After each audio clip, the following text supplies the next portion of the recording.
Postpartum hemorrhage is one of the leading causes of maternal deaths across the world. According to the World Health Organization, a woman dies from excessive bleeding post-childbirth every 6 minutes globally.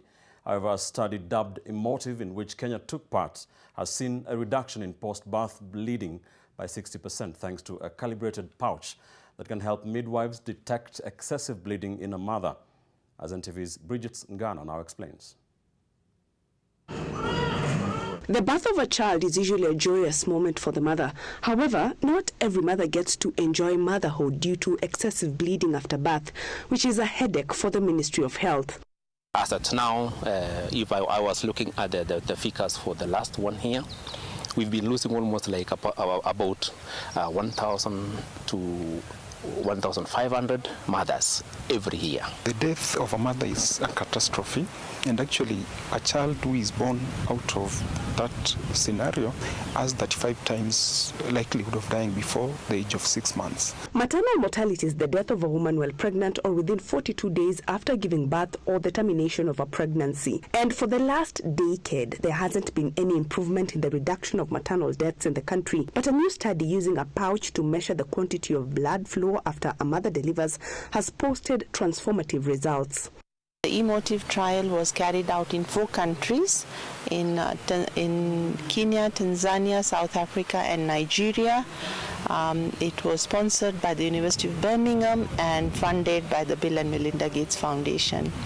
So the results of this trial were released in May this year, and the results were so impressive that we were able to reduce severe postpartum hemorrhage by 60%. So it's time also to make sure that we do what needs to be done, provide quality medicines, ensure that we are training our healthcare providers right, encourage our mothers to come to the health facilities early, both for antenatal care and also for giving birth. The study assessed the treatment of more than 200,000 mothers after giving birth in Kenya, Tanzania, Nigeria and South Africa, looking into simultaneous actions a midwife can undertake to prevent excessive bleeding after birth, unlike in the past where bleeding after birth was managed in a linear manner.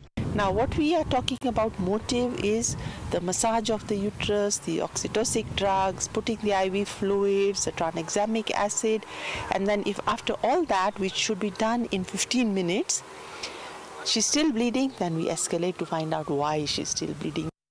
The Kenya Obstetrics and Gynecological Society calling for the improvement of health facilities to handle cases of postpartum hemorrhage even at level 1 health facilities. We'd also like government to help us to staff the facilities adequately and provide proper infrastructure, because to deal with PPH you need proper wards, you need the theaters in case of surgical intervention. We are trying to address those challenges to make sure that we reduce from now about 1,500 women who are dying in the country to less than even 1 to 0.